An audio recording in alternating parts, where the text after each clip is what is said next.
Friends will be returning to discussion about the Johari window this Sunday. And who are you? Think about answering the question, how would you describe yourself? How do others describe you? So we'll see you Sunday. Bye.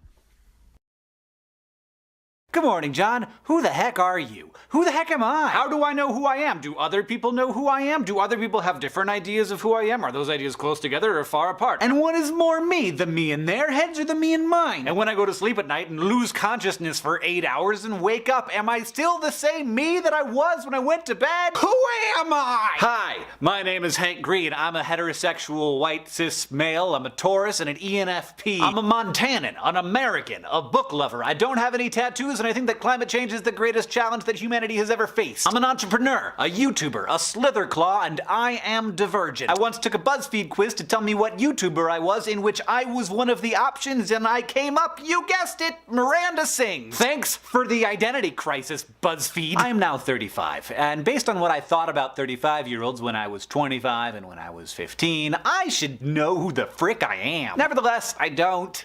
I can describe myself all day long. I can take personality tests that validate my behavior until the cows have baby cows, and then those baby cows have their own baby cows, and those third-generation cows finally come home. But that won't change the fact that myself is just a story that I tell to myself that is just like any other story, subjective and incomplete, and at least a little bit of a lie. I got my way of seeing the world, I got my values, I got the stuff that I care about, the people I care about, all those things. They're important, they're real. But where did they come from? Certainly not things that I was born with. I am me right now. I have not always been this me. Throughout my life, who I am has been largely dependent upon what people expect of me. There is a truly weird and unexplained link between bad eyesight and intelligence. One of the theories that explains this, and my favorite, is that kids who wear glasses look smarter to their peers and to their parents and to their teachers, and those people then expect them to be smart, and then those kids are smart. They just fulfill those expectations and become smart. It's certainly well known that the belief that a child is intelligent will result in that child becoming more intelligent, even if the original belief was falsely planted there. So like now I have a bunch of people who watch me make videos, and they respect me and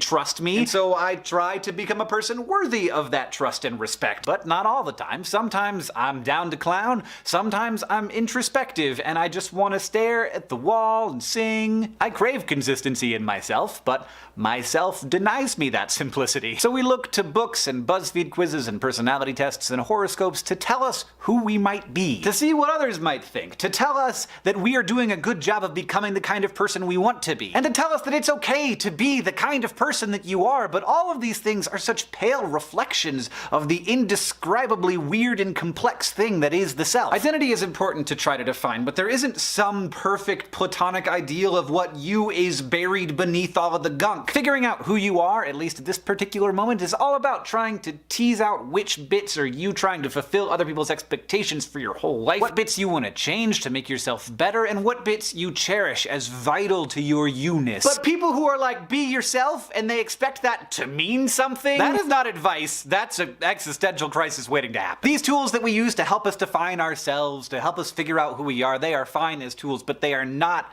walls to box ourselves in with. You will wake up one day and you will not be the you once were. And that will keep happening to you until you die, which is kind of wonderful. Why live life as just one person when you can be so many different people? A little scarier perhaps, but as with a lot of things that scare me, turns out also pretty fun. John, I'll see you on Tuesday.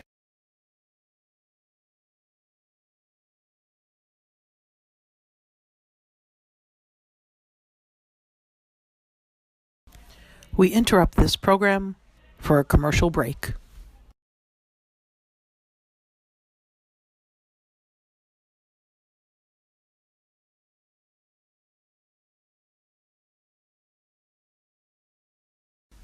Here's our Bible verse for this week.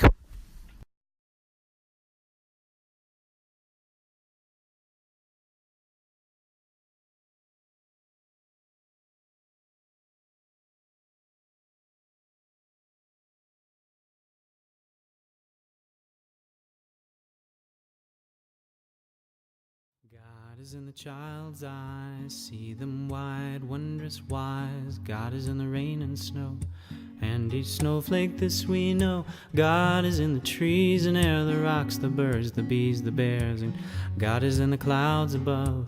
God is in each act of love. God is in the oceans deep. Some say God goes there to sleep. God is in the mountains high, whistling a lullaby. God is in the darkest wood. God is in your neighborhood. God is in a place that's near. Sometimes it's just not so clear. God is in, God is in, God is in, God is in, God is in, God is in, God is in, God is in, God is in.